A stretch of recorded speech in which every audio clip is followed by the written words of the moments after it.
बिजली से चलने वाले रेल इंजन आज की तारीख में अत्याधुनिक हैं। उसमें तमाम ऐसी चीज़ें इस्तेमाल होती हैं जिनकी टेस्टिंग चलती रहती है। अगर फेल्योर होता है उसके बाद किस तरीके की स्थिति है और क्या क्या चीज़ें की जाती हैं, ये सब दिखाने के लिए हम आपको इलेक्ट्रॉनिक्स लैब लेकर आए हैं।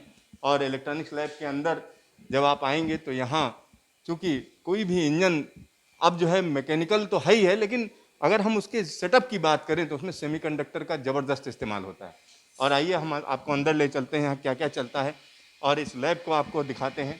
यहाँ जैसे आप देख सकते हैं तो यहाँ एक अलग तरीके की जगह है और प्रिंटेड सर्किट बोर्ड के यहाँ टेस्टिंग चल रही है। मतलब जब इंजन के अंदर की जो चीज़ें होती हैं, अगर कहीं फेल्योर होता है, उसमें कोई दिक्कत आती है, तो उसकी टेस्टिंग का काम यहाँ पर किया जाता है। यहाँ आप जैसा देख सकते हैं कि एक सर्किट बोर्ड का जो है, हम कह सकते हैं कि यहाँ टेस्टिंग चल रही है और ये टेस्टिंग करने के बाद इसको आगे भेजा जाता है। और यहाँ पर जो डॉकिंग स्टेशन, जैसे अगर आप यहाँ पर डॉकिंग स्टेशन देखेंगे तो डॉकिंग स्टेशन दरअसल बिल्कुल हूबहू वैसी ही चीज़ें हैं जैसे कि इंजन के अंदर होती हैं। और जो भी वहाँ पर सर्किट है, प्रिंटेड सर्किट, उसको यहाँ पर डालकर देखा जाता है। उस कार्ड को उसी सॉकेट के अंदर प्लेस किया जाता है। जैसे जो भी सॉकेट है उसके अंदर प्लेस करके उसकी टेस्टिंग की जाती है। और जो डायग्नोज होता है, यानी कोई इसमें खराबी नज़र आती है या कोई दिक्कत नज़र आती है, तो उसको यहाँ पर लिखा जाता है, उसके बारे में नोट किया जाता है और उसको सही करने की कोशिश की जाती है। और इसी तरीके की तमाम चीज़ें हैं। और यहाँ पर चूँकि सारी चीज़ें यहाँ टेक्निकल हैं, तो इसके बारे में अगर हम बात करेंगे तो हमारा जो आम दर्शक है उसको नहीं समझ में आएगा। लेकिन अगर हम टेक्नोलॉजी की बात करें तो आज की तारीख में जो इंजन है, कहीं ना कहीं हम कह सकते हैं कंप्यूटर बेस्ड हैं। कंप्यूटर बेस्ड का मतलब हुआ सेमीकंडक्टर का ज़्यादा इस्तेमाल किया होता है। और ब्रेक इलेक्ट्रॉनिक्स टेस्टिंग सेटअप है। यहाँ पर आप देख सकते हैं कि किस तरीके से जो ब्रेकिंग सिस्टम है उसकी यहाँ पर टेस्टिंग की जाती है।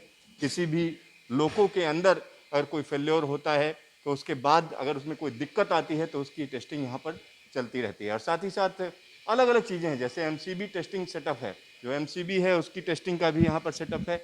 और ये पूरा का पूरा सेटअप हम कह सकते हैं इसलिए यहाँ पर किया गया है क्योंकि पूरे देश की सबसे बड़ी जगह है जहाँ पर इतने ढेर सारे इंजनों का रख रखाव किया जाता है। और यहाँ जो रख रखाव किया जाता है उसके बारे में हम आपको बता रहे हैं कि किस तरीके की स्थिति है। और ये जो उद्घाटन भी किया गया, जैसे अगर हम देखें तो हाल फिलहाल में इसका वीसीडी टेस्ट बेंच का उद्घाटन किया गया, यानी इस पर्टिकुलर जगह का उद्घाटन यहाँ पर किया गया है। उसका यहाँ पर बोर्ड भी लगा हुआ है कि 22 अक्टूबर को ही जो है इसका उद्घाटन यहाँ पर हुआ है। और साथ ही साथ स्पीड सेंसर की टेस्टिंग का अगर हम बात करें तो स्पीड सेंसर जो होते हैं ट्रेन के अंदर या हम कह सकते हैं लोको के अंदर, उसकी टेस्टिंग का भी यहाँ पर पूरी व्यवस्था की गई है। तो कुल मिलाकर अगर हम कहें तो पूरी कोशिश की जाती है कि किसी लोको में जो खराबी होती है उसको समय रहते ठीक किया जाए। और समय रहते अगर उसको ठीक करना है तो तमाम जो तकनीक हैं या तमाम जो उसकी मरम्मत के लिए ज़रूरी चीज़ें हैं उनको यहाँ पर होना बहुत ज़रूरी है। कैमरामैन हेमंत के साथ सिद्धार्थ, गाजियाबाद न्यूज स्टेशन।